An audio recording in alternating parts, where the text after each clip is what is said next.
राजनीति में कुछ भी स्थायी नहीं रहता, मुख्यमंत्री की कुर्सी भी। 5 साल पहले भाजपा ने जिस आनंदीबेन पटेल को हटाकर विजय रूपाणी को सीएम की कुर्सी देकर चुनाव लड़ा था, अब उनकी विदाई कर एक बार फिर पटेल नेता भूपेंद्र को ही कुर्सी थमा दी।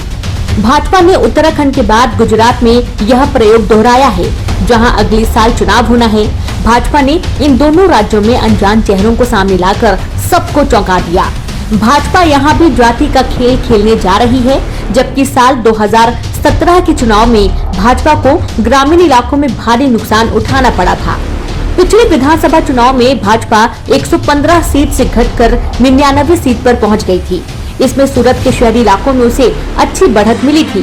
भाजपा ग्रामीण इलाकों में हारी थी। इसका एक बड़ा कारण पिछले चुनाव में भाजपा के खिलाफ 3 युवाओं का आंदोलन भी था।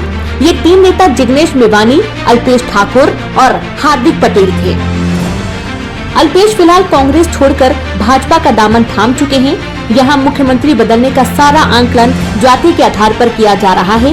कहा जा रहा है भूपेंद्र पटेल के आने के बाद पटेल फिर से साथ आ जाएगा। यह सही है कि पिछले चुनाव में भाजपा को पटेल बहुल कुछ सीटों पर नुकसान उठाना पड़ा था। यह इस बात का कोई आंकलन नहीं है कि भाजपा के खिलाफ वोट डालने वाले सिर्फ पटेल ही थे। गुजरात में पाटीदार बहुल 72 सीट हैं। कड़वा पटेलों का सौराष्ट्र और उत्तर गुजरात में 32 सीटों पर असर है। कच्चे सौराष्ट्र इलाके में बीजेपी को 23 सीट मिली है, जबकि कांग्रेस को 30 सीटों पर जीत मिली।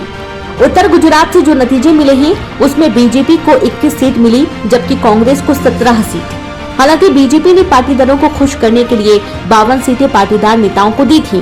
भाजपा ने पाटीदारों को मनाने का लगातार प्रयास भी किया, जिसका असर था कि भाजपा ने 2019 के लोकसभा चुनाव में भाजपा ने सभी 26 सीटों पर जीत हासिल की।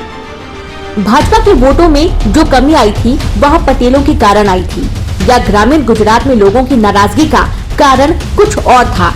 इसका आंकलन भी सामने नहीं आया है। पर पिछले दिनों भाजपा के केंद्रीय नेता जब गुजरात दौरे पर आए, तो उन्होंने यह जरूर महसूस किया कि लोगों में नाराजगी काफी है। इस नाराजगी का बड़ा कारण देश की आर्थिक बदहाली को लेकर कोरोना में मिसमैनेजमेंट भी है।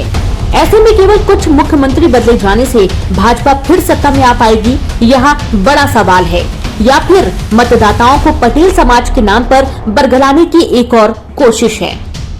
बेबकवार.in की रिपोर्ट।